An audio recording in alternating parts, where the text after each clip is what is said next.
এই যে নব্য কাফের যারা আছে এরা মুসলিম ধ্বংস করতে যাচ্ছে, এরা কিসের এজেন্ডা বাস্তবায়ন করে? এর প্রশ্নের উত্তর যদি পাবলিকলি না পাওয়া যায় 3 দিন পর থেকে আমরা আমাদের কঠিন কর্মসূচি ঘোষণা দিব। তাতে যদি ঢাকা ব্লক করতে হয় ঢাকা ব্লক করব, যদি বাংলাদেশ ব্লক করতে হয় বাংলাদেশ ব্লক করতে পারবো। এমন কোন স্বৈরাচার, এমন কোন নব্য কাফের, কোন ফিরাউনকে বাংলাদেশের মাটিতে আমরা দেখতে চাই না, যারা ধর্মীয় কাজে বাধা দেয়, যারা ধর্মকে অবমাননা করে। সেটা হোক রানা রেফেল কোম্পানি, সেটা হোক অন্য আদার্স কোম্পানি।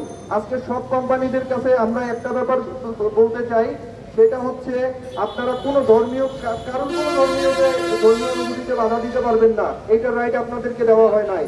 আপনাদের রুলস আমাদেরকে দিয়ে কাজ করাবেন, হ্যাঁ আমাদেরকে দিয়ে কাজ করান, কিন্তু আমাদের ধর্মীয় অনুভূতিতে আঘাত দেওয়ার রাইট আপনাদের নাই।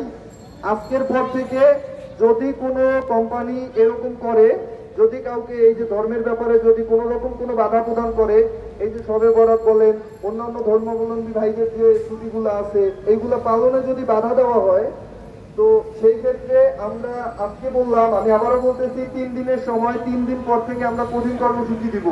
তাতে আমাদের চাকরি গেল, আমরা জীবিত থাকলাম কি থাকলাম না এটা দেখার ব্যাপার না। বাংলাদেশে ধর্মের যারা শত্রু আছে, যারা অসুর আছে, এদেরকে আমরা ধ্বংস করে দিবই দিব। তাতে হোক ঢাকা ব্লক করা, হোক সারা বাংলাদেশ ব্লক করা। আমি আবারও বলতেছি, শুধুমাত্র এখানে হিন্দু মুসলমান ভাই না, বাংলাদেশের প্রত্যেকটা মানুষ আসবেন, কারণ এরা কারোর দলের না। এরা